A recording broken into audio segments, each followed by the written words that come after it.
ஆதியாகமம் 1ஆம் அதிகாரம். ஆதியிலே தேவன் வானத்தையும் பூமியையும் சிருஷ்டித்தார். பூமியானது ஒழுங்கின்மையும் வெறுமையுமாயிருந்தது. ஆழத்தின் மேல் இருள் இருந்தது. தேவ ஆவியானவர் ஜலத்தின் மேல் அசைவாடிக் கொண்டிருந்தார். தேவன் வெளிச்சம் உண்டாகக் கடவது என்றார். வெளிச்சம் உண்டாயிற்று. வெளிச்சம் நல்லது என்று தேவன் கண்டார். வெளிச்சத்தையும் இருளையும் தேவன் வெவ்வேறாக பிரித்தார். தேவன் வெளிச்சத்துக்கு பகலென்று பெயரிட்டார், இருளுக்கு இரவு என்று பெயரிட்டார். சாயங்காலமும் விடியற்காலமும் ஆகி 1ஆம் நாள் ஆயிற்று. பின்பு தேவன் ஜலத்தின் மத்தியில் ஆகாய விரிவு உண்டாகக்கடவது என்றும் அது ஜலத்தினின்று ஜலத்தை பிரிக்க கடவது என்றும் சொன்னார். தேவன் ஆகாய விரிவை உண்டு பண்ணி ஆகாய விரிவுக்கு கீழே இருக்கிற ஜலத்திற்கும் ஆகாய விரிவுக்கு மேலே இருக்கிற ஜலத்திற்கும் பிரிவுண்டாக்கினார். அது அப்படியே ஆயிற்று. தேவன் ஆகாய விரிவுக்கு வானம் என்று பெயரிட்டார். சாயங்காலமும் விடியற்காலமும் ஆகி 2ஆம் நாள் ஆயிற்று. பின்பு தேவன் வானத்தின் கீழே இருக்கிற ஜலம் ஓரிடத்தில் சேரவும் வெட்டாந்தரை காணப்படவும் கடவது என்றார். அது அப்படியே ஆயிற்று. தேவன் வெட்டாந்தரைக்கு பூமி என்றும் சேர்ந்த ஜலத்திற்கு சமுத்திரம் என்றும் பெயரிட்டார். தேவன் அது நல்லது என்று கண்டார். அப்பொழுது தேவன் பூமியானது புல்லையும் விதையை பிறப்பிக்கும் பூண்டுகளையும் பூமியின் மேல் தங்களில் தங்கள் விதையுடைய கனிகளை தங்கள் தங்கள் ஜாதியின்படியே கொடுக்கும் கனி விருட்சங்களையும் முளைப்பிக்க கடவது என்றார். அது அப்படியே ஆயிற்று. பூமியானது புல்லையும் தங்கள் தங்கள் ஜாதியின்படியே விதையை பிறப்பிக்கும் பூண்டுகளையும் தங்கள் தங்கள் ஜாதியின்படியே தங்களில் தங்கள் விதையுடைய கனிகளை கொடுக்கும் விருட்சங்களையும் முளைப்பித்தது. தேவன் அது நல்லது என்று கண்டார். சாயங்காலமும் விடியற்காலமுமாகி 3ஆம் நாள் ஆயிற்று. பின்பு தேவன் பகலுக்கும் இரவுக்கும் வித்தியாசம் உண்டாகத்தக்கதாக வானம் என்கிற ஆகாய விரிவிலே சுடர்கள் உண்டாக கடவது. அவைகள் அடையாளங்களுக்காகவும் காலங்களையும் நாட்களையும் வருஷங்களையும் குறிக்கிறதற்காகவும் இருக்க கடவது என்றார். அவைகள் பூமியின் மேல் பிரகாசிக்கும்படிக்கு வானம் என்கிற ஆகாய விரிவிலே சுடர்களாயிருக்க கடவது என்றார். அது அப்படியே ஆயிற்று.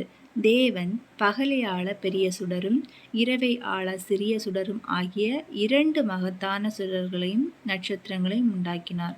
அவைகள் பூமியின் மேல் பிரகாசிக்கவும் பகலையும் இரவையும் ஆளவும் வெளிச்சத்துக்கும் இருளுக்கும் வித்தியாசம் உண்டாக்கவும் தேவன் அவைகளை வானம் என்கிற ஆகாய விரிவிலே வைத்தார். தேவன் அது நல்லது என்று கண்டார். சாயங்காலமும் விடியற்காலமுமாகி 4ஆம் நாள் ஆயிற்று. பின்பு தேவன் நீந்தும் ஜீவ ஜந்துக்களையும் பூமியின் மேல் வானம் என்கிற ஆகாய விரிவிலே பறக்கும் பறவைகளையும் ஜலமானது திரளாய் ஜனிப்பிக்க கடவது என்றார். தேவன் மகா மச்சங்களையும் ஜலத்தில் தங்கள் தங்கள் ஜாதியின்படியே திரளாய் ஜனிப்பிக்கப்பட்ட சகலவித நீர்வாழும் ஜந்துக்களையும் சிறகுள்ள ஜாதி ஜாதியான சகலவித பட்சிகளையும் சிருஷ்டித்தார். தேவன் அது நல்லது என்று கண்டார். தேவன் அவைகளை ஆசீர்வதித்து, நீங்கள் பலுகி பெருகி சமுத்திர ஜலத்தை நிரப்புங்கள் என்றும் பறவைகள் பூமியில் பெருக கடவது என்றும் சொன்னார். சாயங்காலமும் விடியற்காலமும் ஆகி 5ஆம் நாள் ஆயிற்று. பின்பு தேவன் பூமியானது ஜாதி ஜாதியான ஜீவ ஜந்துக்களாகிய நாட்டு மிருகங்களையும் ஊரும் பிராணிகளையும் காட்டு மிருகங்களையும் ஜாதி ஜாதியாக பிறப்பிக்க கடவது என்றார். அது அப்படியே ஆயிற்று. தேவன் பூமியில் உள்ள ஜாதி ஜாதியான காட்டு மிருகங்களையும் ஜாதி ஜாதியான நாட்டு மிருகங்களையும் பூமியில் ஊரும் பிராணிகள் எல்லாவற்றையும் உண்டாக்கினார். தேவன் அது நல்லது என்று கண்டார். பின்பு தேவன் நமது சாயலாகவும் நமது ரூபத்தின்படியேயும் மனுஷனை உண்டாக்குவோமாக. அவர்கள் சமுத்திரத்தின் மச்சங்களையும் ஆகாயத்து பறவைகளையும் மிருக ஜீவன்களையும் பூமி அனைத்தையும் பூமியின் மேல் ஊறும் சகல பிராணிகளையும் ஆளக்கடவர்கள் என்றார். தேவன் தம்முடைய சாயலாக மனுஷனை சிருஷ்டித்தார். அவனை தேவ சாயலாகவே சிருஷ்டித்தார். ஆணும் பெண்ணுமாக அவர்களை சிருஷ்டித்தார். பின்பு தேவன் அவர்களை நோக்கி, நீங்கள் பலுகி பெருகி பூமியை நிரப்பி அதை கீழ்ப்படுத்தி சமுத்திரத்தின் மச்சங்களையும் ஆகாயத்து பறவையையும் பூமியின் மேல் நடமாடுகிற சகல ஜீவ ஜந்துக்களையும் ஆண்டு கொள்ளுங்கள் என்று சொல்லி தேவன் அவர்களை ஆசீர்வதித்தார். பின்னும் தேவன், இதோ, பூமியின் மேல் எங்கும் விதை தரும் சகலவித பூண்டுகளையும் விதை தரும் கனிமரங்களாகிய சகல வித விருட்சங்களையும் உங்களுக்குக் கொடுத்தேன். அவைகள் உங்களுக்கு ஆகாரமாயிருக்கக் கடவது. பூமியிலுள்ள சகல மிருக ஜீவன்களுக்கும் ஆகாயத்திலுள்ள சகல பறவைகளுக்கும் பூமியின் மேல் ஊரும் பிராணிகள் எல்லாவற்றிற்கும் பசுமையான சகல பூண்டுகளையும் ஆகாரமாகக் கொடுத்தேன் என்றார். அது அப்படியே ஆயிற்று.